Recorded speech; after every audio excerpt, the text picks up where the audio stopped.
তাদের সন্তানরা যদি মা বাবাকে কখনো যদি আমার সন্তানের মতো করে কয় আম্মু রে এরকম হয় রে আম্মু, কেউ যেন জোর করে ঠেল্লা না দেয়, তাহলে আমার মতো ওর পা হাত মায়েরা ঘাড়ের ভিতরে আঘাত করছে। ঘাড়ে রক ছিঁড়ে গেলে কি আর পাইতাম, মুখের ভিতরে মাথায় বাড়ি দিছে, সহ্য করতে পারে নাই, চিক্কুর মারছে। ওই যে মাথা টুপি ছিল, ওই টুপি যে লাঠিটা মারছে, ওই লাঠিটা গলার ভিতরে এমনি করে ভৈরা দিছে, শুয়ার আমার গলায় তৈরি গেছে।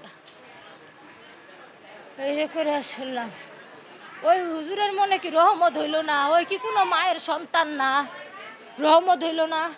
এই বাচ্চাটা এক একটা কোপে, আপনারা দেখেন ওর শরীরটা এক একটা কোপে কতটা চিক্কুর করছে, কতটা আত্মনাদ করছে। একটা হুজুরের কাছে গেছে, হুজুর আমাকে আশ্রয় দেন, হুজুর আমাকে বাঁচায় নাই, আবার ঠেলে দিছে মারার জন্য। আমি জোহরের নামাজ পড়ছিলাম, পড়ার পর বসেছিলাম, আমার ভালো লাগে নাই দেখে বসেছিলাম, সুন্নত নামাজ পড়ে নেই, তার জন্য হুজুর আমাকে ডাকছে। আমি গেলাম, যাওয়ার পর হুজুরের নাম আসাদুজ্জামান আসাদ। আমি জোহরের নামাজ পড়ছি, সুন্নত পড়ে দেখে আমাকে মাইর দিছে, আমাকে ব্যাট দিয়ে মাইর দিছে।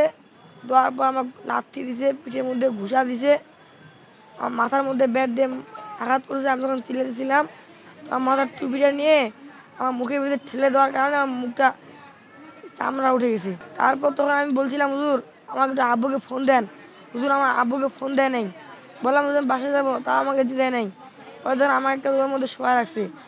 পরে তখন হুজুর 9টার দিকে বাসা চলে গেছে। আমার তো আমাকে অনেক ব্যথা করতেছিল, হুজুর চলে গেছে। পরে আমি খোলা দেখছি মাদ্রাসা, পরে আমি আমার আব্বুর দোকানে আসে পড়ছি। 60 থেকে 70টা বাচ্চা আছে, আজকে আমার বাচ্চাকে মারছে, কালকে আরেক বাচ্চাকে মারবে। আমার বাচ্চার ঘাড়ের মধ্যে যে আঘাতটা করছে, ও তো মরে যেতে পারত। আমার ছেলের জন্মের পর থেকে আমি কোনোদিন ওকে একটা আঘাত করিনি। আজকে আমার ছেলের অবস্থা এরকম কেন?